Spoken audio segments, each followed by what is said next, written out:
There's a ton of secrets about Pawn Stars that not everyone knows about. So today, in this video, we're going to cover 5 of them that you didn't know. And soon, because of this video, you will know. Number 5, it all started in Sin City.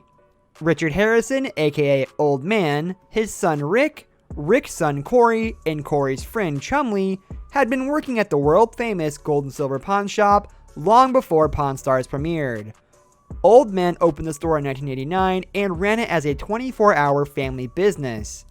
It was Rick who had the idea to turn the daily workings of the store into a TV show. He pitched the idea to several networks in the early 2000s until eventually, the History Channel picked up the show. Number 4, Rick never gave up on his idea. Rick Harrison knew that he could create a successful TV show based on the inner workings of his family's pawn shop. But it took him a while to convince the networks that it was a good idea. I figured that a show would mean free publicity, and free publicity would mean more business, he told Star Telegram. But everyone told me that no one wants to watch a show about 4 fat guys in a pawn shop. The Gold and Silver Pawn Shop made its television debut in a 2001 PBS documentary. It was also featured in Comedy Central's Insomniac in 2003. HBO worked with Rick for a while, but ultimately, Pawn Stars found a home on the History Channel. Number 3, don't forget, the show is still reality TV.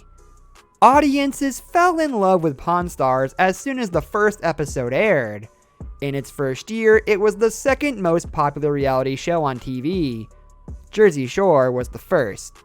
An episode of Pawn Stars that aired in July 2011 was watched by over 7 million viewers.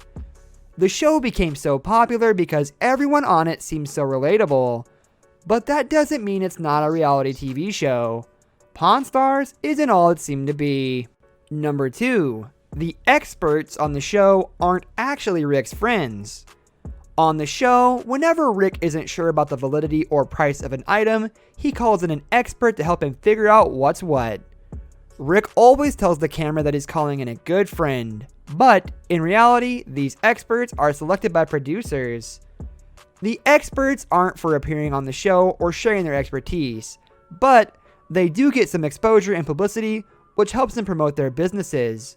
More than 30 experts have appeared on the show over the years. Material out there that generally it's not really worth it to fake these, but my only concerns would be any kind of damaging fossils over the years and stuff like that. So a lot of times some of these are replaced. With these cave bear hands and feet, there's so much original material. Number 1, some of the deals are made before the show airs. Cameramen don't just sit around waiting for cool artifacts to be brought into the Gold and Silver Pawn Shop. The filming days are fully planned out to showcase the very best that the pawn shop has to offer.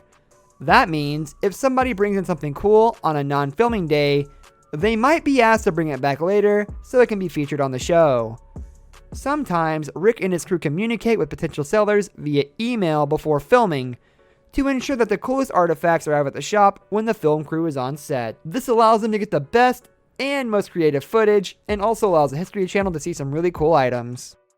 That's gonna do it for this video, guys. We hope you enjoyed, and you should like the video if you did, or if you learned something new. Subscribe to the channel for more content like this, and we'll see you next time for more secrets on your favorite TV shows.